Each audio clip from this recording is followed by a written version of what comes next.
We are live on all platforms, Gaurav. Process आप. आदरणीय साथियों, आप सभी को मेरा सादर नमस्कार। आज की विशेष प्रेस वार्ता में मैं आप सभी लोगों का स्वागत करता हूं। आज की प्रेस वार्ता बैंकिंग इंडस्ट्री का जो हाल मोदी सरकार ने कर रखा, और ये इंडस्ट्री और ये एरिया आज इसलिए महत्वपूर्ण है क्योंकि 5-6 दिन बाद देश का बजट आने वाला है। बैंकिंग इंडस्ट्री का मोदी सरकार ने जो हाल किया है, मैं उसका पहले 2 लाइन में व्याख्यान करूंगा। 5,35,000 करोड़ तो पिछले 7 साल और 6 महीने में बैंकिंग इंडस्ट्री से धोखाधड़ी हो चुकी है। मतलब लोग धोखा करके बैंकों का 5,35,000 करोड़ रुपया लेके गायब हो चुके हैं। कौन है वो लोग? हमारे मेहुल भाई। कौन है वो लोग? संदेश राज। कौन है वो लोग? नीरव मोदी। कौन है वो लोग? विजय माल्या, जिनकी आए दिन हम कोई सुदूर बीचेस पर, एग्जॉटिक बीचेस पर उनकी फोटोज देखते हैं। कभी वो क्रिकेट मैच देखते हुए हमें दिखाई देते हैं टीवी स्क्रीन पर मोदी सरकार ने उनको अपनी मौन सहमति दे रखी। तो बैंकिंग इंडस्ट्री का पहला हाल तो ये किया कि पिछले 7 साल और 6 महीने, 7 years and 6 months, the total frauds in banking industry is 5.35 trillion rupees। मतलब 5.35 ट्रिलियन रुपीस, अर्थात 5,35,000 करोड़ का धोखा बैंकिंग इंडस्ट्री के साथ पिछले 7 साल और 6 महीने में हुआ। अब एनपीएस की बात कर लेते हैं। अगर हम सरकारी बैंकों की बात करें तो पिछले 7 years, फ्रॉम 2014 टू 2020, 2014 से लेके 2021 के बीच सरकारी बैंकों का, पब्लिक सेक्टर बैंक्स का जो ग्रॉस एनपीए है वो 4 गुना से बढ़ा है। The gross NPAs of PSPs are 4 times of gross NPAs of the preceding 7 years। मतलब हम 14 से लेके 21 के बीच अगर ग्रॉस एनपीएस का एडिशन देखें और उसकी तुलना 2007 से 14 के बीच के ग्रॉस एनपीए से करें तो ग्रॉस एनपीए में बढ़ोतरी हुई है 4 गुना। ग्रॉस एनपीए 4 गुना बढ़ चुका। टोटल बैंक फ्रॉड हो चुके हैं 5,35,000 करोड़, जिसको हम कह सकते हैं 5.35 ट्रिलियन रुपीस। और अगर हम ये पता लगाएं कि पिछले 7 सालों में कितने लोन राइट ऑफ किए हैं पब्लिक सरकारी बैंकों ने, मतलब कितने लोन्स को बट्टे खाते में डाला है, तो 2014 से 21 के मध्य अगर हम तुलना करें 2007 से 14 की, तो बट्टे खाते में 25 गुना ज्यादा पैसा डाल चुकी है मोदी सरकार। और इस सब बैंकिंग इंडस्ट्री को इस कागार पे पहुंचाने के बाद अगर आप पूछेंगे मोदी सरकार से कि आपका प्लान क्या है इस इंडस्ट्री के बारे में, तो उनका एक ही प्लान है, सरकारी बैंकों को अपने दोस्तों को बेच दो। तो फ्रॉड्स हो गए 5.35 लाख करोड़ पिछले 7.5 सालों में। पीएसबीज का जो एनपीएज है वो 4 गुना बढ़ा है पिछले 7 सालों में, अगर हम तुलना करें यूपीए के अंतिम 7 सालों से तो। और बट्टे खाते में 25 गुना ज्यादा पब्लिक सेक्टर बैंक्स ने जो लोन्स है उसको डाल दिया। मतलब loans return of are 25 times of what was there in 2007 to 2014। So this is in precise what Modi government banking management means। From हमारे मेहुल भाई to संदेशरा, from Nirav Modi to Vijay Mallya, हम उनकी सुदूर बीचेस पर उनकी तस्वीरें टीवी पर देखते हैं। और वो किसका पैसा लेके वहां सुदूर बीचेस पर आराम कर रहे हैं? वो पैसा है भारत की मिडिल क्लास का, भारत के किसान का, भारत के उस एमएसएमई उद्योग का जो मेहनत करके आज बैंकों को इस हालात तक पहुंचा रहा है। तो प्रॉमिस तो किया था मोदी सरकार ने $5 ट्रिलियन की इकोनॉमी बनाने का, और रियलिटी क्या कर दी? 5.35 ट्रिलियन का बैंक की धोखाधड़ी कर दी। ये देखिए, ये इनकी कथनी और करनी में अंतर है। अगर मैं आपको पिछले 7 साल और 6 महीने का ब्यौरा दूं तो पिछले 7 साल 6 महीने में टोटल बैंकों को 47,259 फ्रॉड्स के केसेस हुए। तो 47,259 फ्रॉड के केसेस हुए, जिसमें बैंकों ने 5.35 लाख करोड़, जिसको 5.35 ट्रिलियन कहते हैं, उतना बैंकों ने लूज किया। वादा किया था $5 ट्रिलियन की इकोनॉमी बनाने का और दे दिया देश को 5 ट्रिलियन रुपए का धोखाधड़ी, बैंकों के साथ धोखाधड़ी का केस। अब आगे चलते हैं, अगर हम ग्रॉस एनपीएस का कंपैरिजन करें तो 2014 से लेके 21 के मध्य, सिर्फ पब्लिक सेक्टर बैंक्स की बात कर रहा हूं साथियों, पब्लिक सेक्टर बैंक्स को 21,07,000 करोड़ का एडिशन हुआ ग्रॉस एनपीए में, सिर्फ सरकारी बैंकों में। वो 2007 से 14 की तुलना करें तो मात्र 5,35,000 करोड़ था। मतलब जो 7 से 14 एनपीएस में एडिशन हुआ था 5,35,000 करोड़, वो 14 से 21 के मध्य हो गया 21 लाख करोड़। जो 7 से 14 के बीच जो सरकारी बैंकों ने लोन्स राइट ऑफ किए थे, वो किए थे 32,109 करोड़ के, वो 14 से 21 के मध्य कर दिए 8,17,000 करोड़ के। मतलब रिटर्न ऑफ लोन्स को 25 गुना बढ़ा दिया, ग्रॉस एनपीए को 4 गुना बढ़ा दिया और फ्रॉड कर दिए बैंकिंग इंडस्ट्री में 5,35,000 करोड़ के। और ये जितने भी मैंने आपके सामने आंकड़े दिए हैं, ये सारे आंकड़े मैं आपको प्रेस रिलीज में दूंगा। ये सारे आंकड़े मैंने रिजर्व बैंक ऑफ इंडिया की जो reports on trends and progress in banking आती है, उससे संकलित किए हैं। और ये एक कॉम्प्रिहेंसिव पिक्चर आपके सामने रखती है कि किस तरह से ग्रॉस एनपीएस 4 गुना बढ़े यूपीए काल के, जो यूपीए के पिछले 7 सालों की अगर हम मोदी सरकार के 7 सालों से तुलना करें, किस तरह से जो बट्टे खाते में 25 गुना ज्यादा रकम डाली गई, वो सारा ब्यौरा आपको प्रेस रिलीज में मिल जाएगा। इस बाबत हमारे मोदी सरकार से 6 सवाल, 6 क्वेश्चन। नंबर 1 कि हमारी बैंकिंग इंडस्ट्री के साथ 5,35,000 करोड़ अर्थात 5.35 ट्रिलियन का धोखा कैसे हुआ पिछले 7.5 साल में। धोखाधड़ी से हमारी बैंकिंग इंडस्ट्री ने 5.35 लाख करोड़ कैसे लूज किए, कौन है वो लोग, उसकी सबके नाम सरकार देश के सामने रखे। और किनके दबाव में आकर बैंकों ने अपने नो योर कस्टमर्स के नॉर्म्स को नहीं फॉलो किया, कौन लोग हैं जिनके फोन के बाद ये केवाईसी नॉर्म्स को सरकारी बैंकों ने एडहियर नहीं किया, जिसके कारण आज धोखाधड़ी में बैंकिंग इंडस्ट्री को 5,35,000 करोड़ का नुकसान हुआ। हमारा दूसरा सवाल है कि क्या कारण है कि पिछले 7 सालों में अर्थात 2014 से 21 के मध्य ग्रॉस एनपीए सरकारी बैंकों के 4 गुना बढ़े 2007 से 14 की तुलना में। ऐसे क्या कारण है, ऐसा किसका दबाव है, कौन लोग हैं जिसको जो टैक्स पेयर्स का पैसा सरकारी बैंकों से लेके गायब हो जाते हैं और उनको किसका संरक्षण प्राप्त है, सरकार। इस दूसरे सवाल का वित्त मंत्री जी को तो इतनी समझ नहीं है, ना उनका इतना ज्ञान है, पर प्रधानमंत्री जी कभी कभी अर्थव्यवस्था पे अपना विस्तृत ज्ञान देश के सामने रखते हैं, तो वो इसका जवाब दे कि वो को क्या कारण है कि ग्रॉस एनपीए सरकारी बैंकों का 4 गुना बढ़ा। तीसरा सवाल और महत्वपूर्ण सवाल है कि पिछले 7 सालों में जो लोन्स राइट ऑफ हुए वो 2007 से 14 की तुलना में 25 गुना ज्यादा क्यों हुए। मतलब 2007 से 14 के बीच 32,109 करोड़ रुपए राइट ऑफ हुए, जबकि 14 से 21 के बीच 8,17,388 लाख करोड़ रुपया राइट ऑफ हुआ। तो क्यों लोन जो राइट ऑफ हुए वो 25 गुना से बढ़ गए, किसके संरक्षण में ये सब हो रहा है। और क्या बैंकों को मिडिल इनकम ग्रुप के जो लोन्स होते हैं, जिसमें होम लोन है, पर्सनल लोन है, किसानों के लोन है जिनको फार्म लोन कहते हैं, उसको बैंक्स क्यों राइट ऑफ नहीं कर रही, क्यों, किसका दबाव है, सरकार में कौन उनके ऊपर दबाव डाल रहा है। हम पूछना चाहते हैं कि जो राइट ऑफ की फैसिलिटी 25 गुना बढ़ाई है भारत सरकार ने, वो राइट ऑफ की फैसिलिटी होम लोन्स पे मिडिल क्लास को क्यों नहीं मिलती, पर्सनल लोन्स पे मिडिल क्लास को क्यों नहीं मिलती, फार्म लोन्स पे देश के अन्नदाताओं को क्यों नहीं मिलती। इसके बारे में मोदी जी आए और एक मन की बात करें। हमारा चौथा सवाल है कि क्यों मोदी सरकार सिस्टेमेटिकली देश की बैंकिंग इंडस्ट्री को और सरकारी बैंकों को डिस्ट्रॉय कर रही।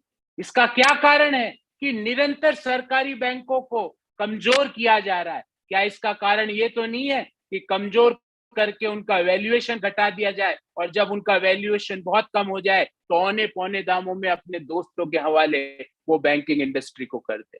हमारा पांचवा सवाल है कि विलफुल डिफॉल्टर और भगोड़े, जिसमें प्रधानमंत्री नरेंद्र मोदी जी के हमारे मेहुल भाई नीरव मोदी, संदेश रा, विजय माल्या, ये क्यों हमको आए दिन टीवी पर कोई क्रिकेट मैच देखता हुआ मिलता है, कोई बीच पे आराम करता हुआ मिलता है? ये हमारा पैसा, देश के करदाताओं का पैसा लूट के विदेशों में आराम कर रहे हैं। सरकार उनको वापस लाने के लिए क्या प्रयास कर रही है? क्योंकि आफ्टर ऑल वो जो पैसा लेके गए हैं वो हर उस मध्यम आय वर्गीय व्यक्ति का पैसा है जो समय पर अपना टैक्स जमा कराता है। वो हर उस किसान का पैसा है जिसको एमएसपी नहीं मिलती पर फिर भी वो देश का पेट भरने के लिए किसानी का काम करता है। और अंतिम बात मैं सवाल पूछना चाहता हूं कि जब श्रीमती इंदिरा गांधी जी ने बैंकों को नेशनलाइज किया, इंक्लूसिव बैंकिंग का प्रयास किया,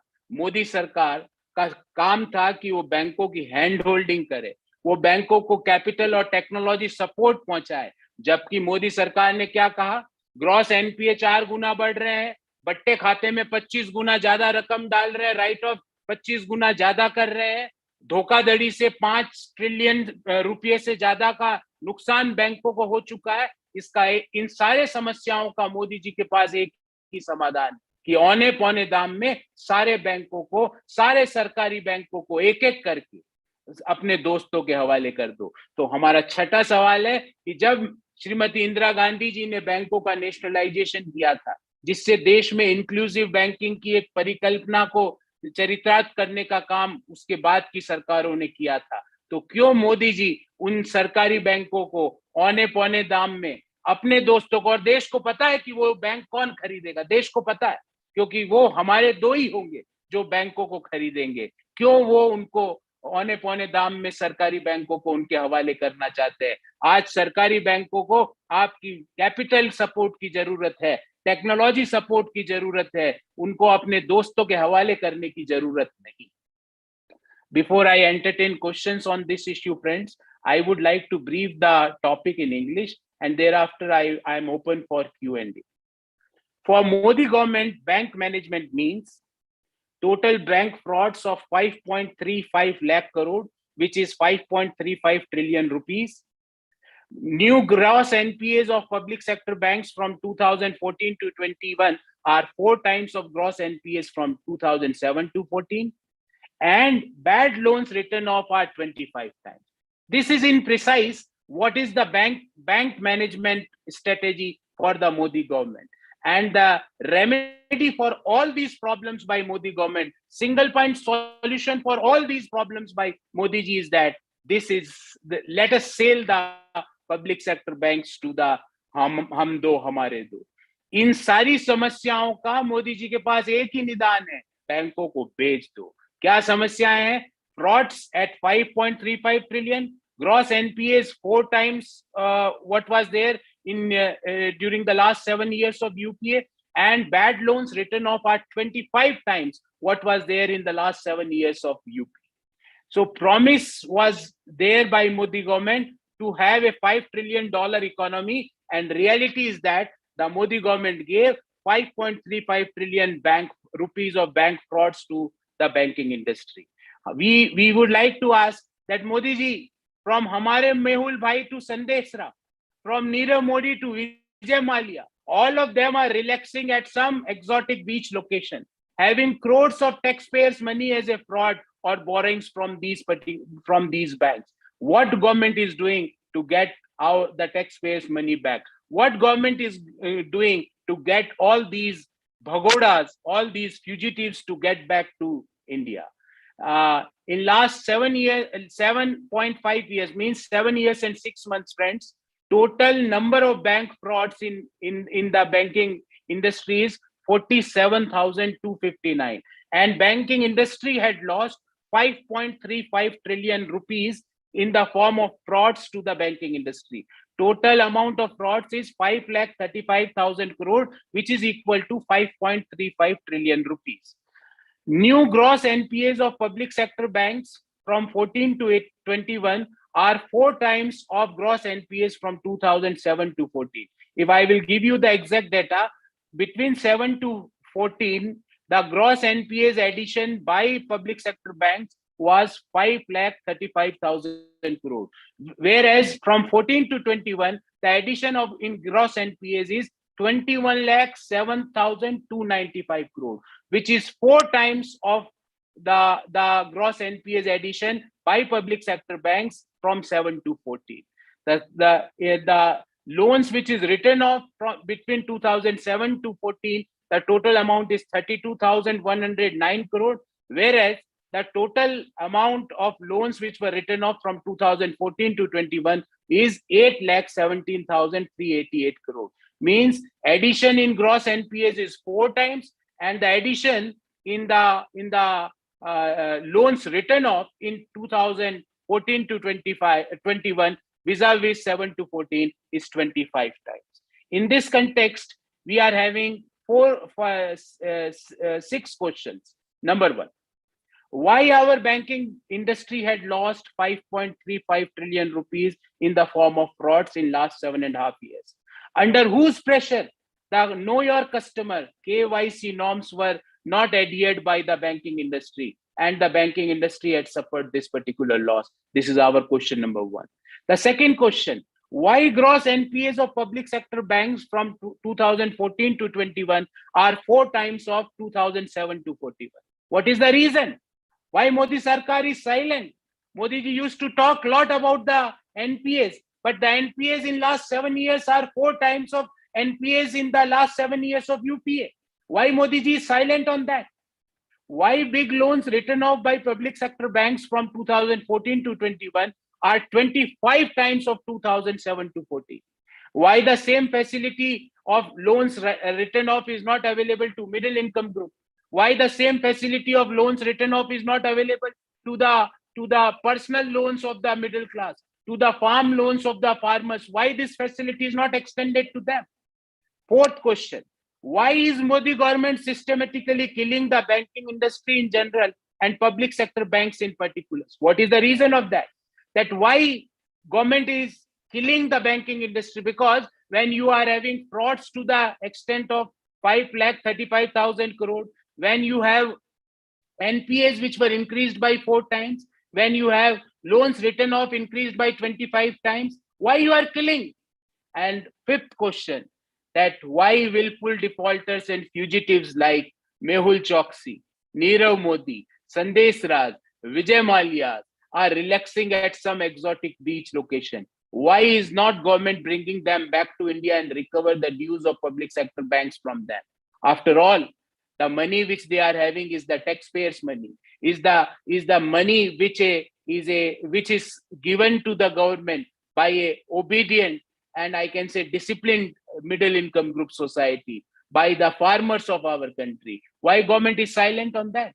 And last but not least, when Mrs. Indira Gandhi ji had nationalized the banks to implement the inclusive banking in our country, why Modi government, instead of handholding the public sector banks in the form of higher capital support, higher technology support, is trying to have a single point solution for all the banking related problem, is that bech de. Whatever is the problem to the banking industry, there is only one solution by the government, that is sell the public sector bank. These are our 6 questions and demands. We want answers of these 6 questions. I hope Prime Minister is going to answer these 6 questions, because after 6 days, the annual budget of our country is going to be presented. And whatever data of 4 times, 5.35 lakh crore of frauds, 25 times increase in the loans written off, all these data, I'm going to give you year by year comparison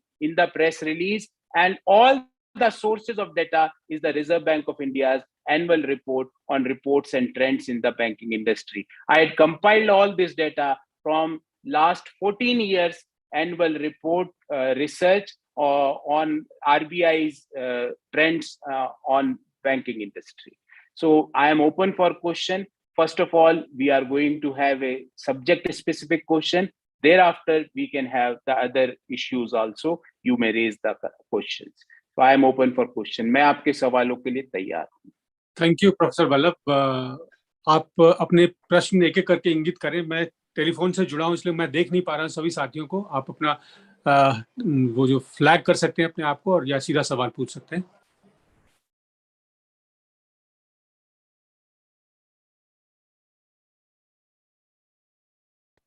हम इंतजार कर रहे हैं. Sir suo motu पर नहीं है. अच्छा सिद्धार्थ, आपके पास आता हूं. कोई और साथी हैं जो सुओ मोटो पर पूछना चाहते हैं?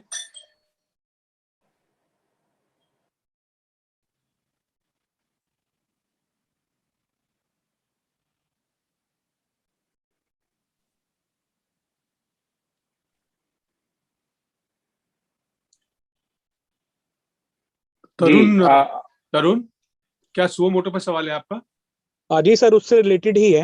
हाँ पूछिए तरुण. प्रोफेसर साहब, आप जो बैंकों का हाल है वो देश को समझाना चाह रहे हैं, लेकिन कांग्रेसी नेता ये क्यों बात नहीं समझ पाते हैं? क्यों बीजेपी में जा रहे हैं? अजय, इसके बारे में मैं आपको आपके सवाल को जवाब दूंगा. और इस सब्जेक्ट से विषय से कोई सवाल नहीं है तो सिद्धार्थ जी आप पूछिए, फिर मैं तरुण जी को भी जवाब दूं. सर तरुण का तो सवाल तो इस जो है उसी से रिलेटेड है मेरा भी, लेकिन मेरा सवाल ये है कि कांग्रेस पार्टी खासकर राहुल गांधी की ने जो लीडरशिप, जो टीम आरजी कहा जाता था, उस पे एक बहुत इन्वेस्ट किया यूपीए 1 और यूपीए 2 में. जो लोग उस वक्त यंग ब्रिगेड, जो यंग लीडरशिप खड़ी करी गई, उनको मंत्री पद देकर, कांग्रेस पार्टी में जिम्मेदारी देकर, उनमें से एक बड़ा चंक जो है जब जा रहा है दूसरी पार्टियों में, तो क्या ये कांग्रेस पार्टी की लीडरशिप का फेल्योर माना जाए कि वो विश्वास वो नहीं उन लोगों को आके ला पाए जो लोग लॉयल थे, या फिर ये माना जाए कि अब जो मेन स्ट्रीम लीडर्स हैं आपके, उनको भरोसा नहीं रह गया अपनी लीडरशिप में? जी सिद्धार्थ जी, ऐसा है कि मैं आपको व्यक्तिगत रूप पे भी इस सवाल का जवाब दूंगा और इस प्रवक्ता के रूप में भी जवाब दूंगा. मेरा व्यक्तिगत रूप से उत्तर ये है कि जब आप सच के साथ चलते हो, जब आप प्रोपोगेंडा से लड़ाई करते हो, जब आप झूठ से लड़ाई करते हो, जब आप सांप्रदायिक सद्भाव को मिटाने वालों से लड़ाई करते हो, तो लड़ाई के लिए ताकत और लड़ाई के लिए समय चाहिए होता है. You require both temperament as well as the loyalty on your ideology. I will say, and I'm not very happy to say, मैं ये बहुत खुशी मन से नहीं बोल रहा हूँ, ये दुखी मन से बोल रहा हूँ कि हमारे जो साथी, उनकी ना तो आइडियोलॉजी में कमिटमेंट था, ना उनकी उस लड़ाई को करने में ताकत थी.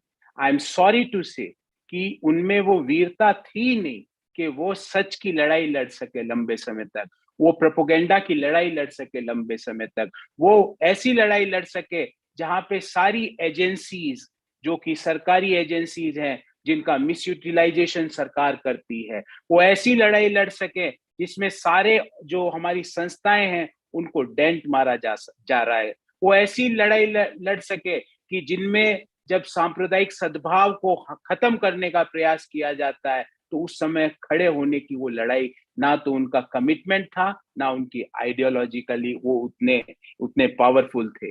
सो वो चले गए. तो मैंने कई बार बोला है कि देखिए जो माला होती है ना सिद्धार्थ जी, तो सबसे पहले आप जब उस माला को ऐसे झिटकते हो ना, तो सबसे पहले वो पुष्प निकल जाते हैं जो कि उस माला से एक रूप नहीं हुए हुए होते हैं, वो जस्ट अटके हुए होते हैं उस माला में, उस माला का पार्ट नहीं होते. तो हमारी जो कांग्रेस की माला है ना, वो सच्चाई की माला है, वो अहिंसा की माला है, वो साइंटिफिक टेम्परामेंट की माला है, वो इंक्लूसिव डेवलपमेंट की माला है, वो संस्थाओं को, ऑटोनॉमी को डेंट नहीं मारने वाली माला है, वो सच की माला है.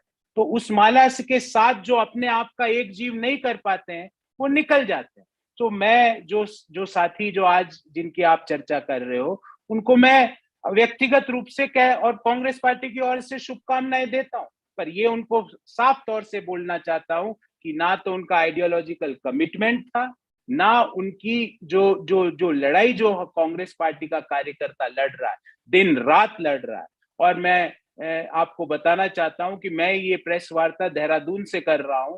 देहरादून में जिस तरह का माहौल है उत्तराखंड में, मैं आपको ये कह सकता हूं कि कांग्रेस पार्टी के सारे कार्यकर्ता, सारे नेता जिस तरह से उत्तराखंड का चुनाव लड़ रहे हैं, बहुत उसके परिणाम तो आएंगे ही अच्छे। पर जो लोग ये सोच रहे हैं ना कि हम उधर चले जाएं, इधर चले जाएं, और इतिहास गवाह है जो सज्जन आज गए हैं, उनको भी मैं बताना चाहता हूं कि कृपया करके मध्य प्रदेश की भारतीय जनता पार्टी की फोटो देख लीजिए। अगर आपको छठी लाइन में अटैची लेके और बैग पकड़ के खड़ा रहना है तो ये आपका मत है, उसके लिए आपको हमारी शुभकामनाएं। पर आपका कमिटमेंट हमारी आइडियोलॉजी में और हमारी लड़ाई में कमजोर था। वो कमजोर था तो जैसे ही उस माला को झटका गया, आप जैसा पुष्प उस माला से अलग हो गया। सर, यूपी चुनाव में कोई असर पड़ेगा इनके जाने से, ये? और दूसरा ये भी पूछना चाहूंगा आपसे कि क्या कांग्रेस पार्टी का पॉलिटिकल सिस्टम इतना भी नहीं भाग पाया कि कल आप उनको 4 प्रचारकों की लिस्ट में नाम दे रहे हैं और छोड़ देते हैं, आज वो पार्टी छोड़ देते हैं? ऐसा नहीं है आदरणीय साथी कि हमें इनपुट्स नहीं होते हैं हमें इनपुट, पर हमारा विश्वास हमारे कार्यकर्ताओं में अंतिम समय तक रहता है, क्योंकि हम ये मानते हैं कि और ये सच भी है कि हमारे साथ जो हमारे कार्यकर्ता लाखों करोड़ों जुड़े हैं, वो सच के कारण जुड़े हैं, वो एक आइडियोलॉजिकल कमिटमेंट के कारण जुड़े हैं, वो इंक्लूसिव डेवलपमेंट के कारण जुड़े हैं, वो ग्रोथ के कारण जुड़े हैं, वो एक सत्यता के कारण जुड़े हैं। तो हमें तो हर कार्यकर्ता पे विश्वास होता है। अगर आप भी कुछ बोले हमारे कोई नेता के बारे में, हम नहीं विश्वास करते, क्योंकि हमारा विश्वास है कि हमारे कार्यकर्ता, और है, ऐसा नहीं है, करोड़ों ऐसे कार्यकर्ता है, हम जैसे छोटे कार्यकर्ता भी है, तो कमिटमेंट के साथ काम करते हैं, और उस कमिटमेंट के साथ काम करने के कारण कई बार बहुत अच्छे परिणाम भी आए।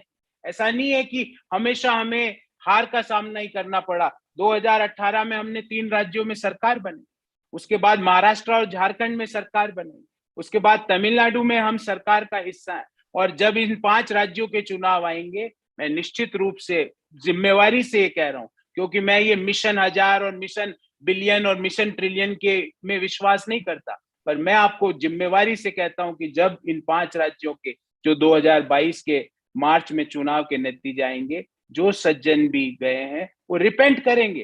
पर मैं दूसरी तरफ ये भी बोलना चाहता हूं कि उनका कमिटमेंट हमारी आइडियोलॉजी से एक रूपता से नहीं था। वो सिर्फ हमारी आइडियोलॉजी से एक रूप नहीं थे, वो सिर्फ अटके हुए थे। तो जब माला को झटका तो जो अटका हुआ पुष्प था वो बाहर निकल गया। धन्यवाद। अगला सवाल है शेषमणि शुक्ला, नवोदय टाइम्स से। शेषमणि जी। हाँ, नमस्कार गौरव जी। जी नमस्कार। अभी आपने कहा कि उनका आइडियोलॉजी में कमिटमेंट नहीं था, और इसी पार्टी से आरपीएन सिंह जी 3 बार विधायक रहे, सांसद रहे, मंत्री रहे केंद्र में, तो बिना कमिटमेंट के ही ये सब अचीव करते रहे और पार्टी उनको इतने दिन तक साथ रखे रही। देखिए, मैंने क्या कहा, मैंने कहा अगर होता तो जब हम लड़ाई लड़ रहे हैं तो वो लड़ाई को बीच में छोड़ के नहीं जाते। That is the reason, it is as simple as this. मेरी शुभकामनाएं हैं, वो जहां भी जाएं अच्छा करें, ये हमारी शुभकामनाएं। हमारा कोई ये नहीं है कि भाई उनका खराबी हो, हम तो शुभकामनाएं दे रहे हैं उनको। पर ये बिल्कुल स्पष्ट रूप से मैंने कहा कि वो जो हमारी क्या आइडियोलॉजी है, हमारी आइडियोलॉजी है डेमोक्रेटिक वैल्यूज, हमारी आइडियोलॉजी है इंक्लूसिव डेवलपमेंट, हमारी आइडियोलॉजी है साइंटिफिक टेम्परामेंट, हमारी आइडियोलॉजी है जो ग्रोथ का फायदा हर व्यक्ति को मिले। हमारी आइडियोलॉजी वैसी नहीं है कि 98 लोगों के पास जितनी वेल्थ है वो हिंदुस्तान के 55 करोड़ 20 लाख लोगों के बराबर है। हमारी आइडियोलॉजी वैसी नहीं है कि कोरोना काल में 4 करोड़ 20 लाख लोग पॉवर्टी लाइन के नीचे चले गए, गरीबी रेखा के नीचे आ गए। वो हमारी आइडियोलॉजी नहीं है।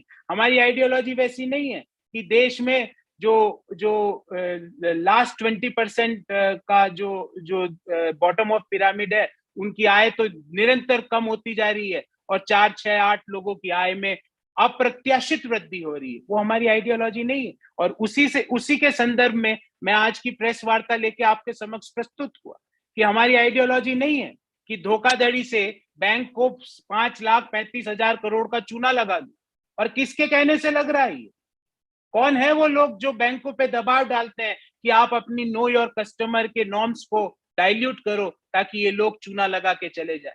हमारी आइडियोलॉजी वैसी नहीं है कि पिछले 7 सालों में पब्लिक सेक्टर बैंक का एनपीएस 4 गुना बढ़ गया है और सरकार खामोश है। हमारी आइडियोलॉजी वैसी नहीं है कि लोन्स जब राइट ऑफ किए जा रहे हैं तो राइट ऑफ लोन्स का जो अमाउंट है वो पिछले 7 सालों में 25 गुना बढ़ गया है। हमारी आइडियोलॉजी है इंक्लूसिव बैंकिंग, हमारी आइडियोलॉजी में इंक्लूसिविटी है, वेयरएज दूसरी और जो आइडियोलॉजी है उसमें एक्सक्लूसिविटी है। उसके अंदर ना तो सर्वधर्म संभाव है, ना वसुधैव कुटुंबकम है, ना सोशल हार्मोनी है। उनकी आइडियोलॉजी 80-20 की आइडियोलॉजी है, हमारी आइडियोलॉजी 100 और 100 की आइडियोलॉजी है। हमारे यहाँ पे सिर्फ एक ही वर्ड है 100%, ना तो 85-15 है ना 80-20 है। अब लोगों ने अपनी अपनी आइडियोलॉजी बनाई। आपका सवाल कि आपको नहीं समझ में आया, देखिए कोई आदमी जुटता है, हम तो सद्विश्वास से आगे बढ़ते हैं, हम तो गांधी जी के अनुयायी हैं, हम तो ये मानते हैं कि हर व्यक्ति सत्य है, हर व्यक्ति में जो कमिटमेंट जो आता है उसमें कमिटमेंट है।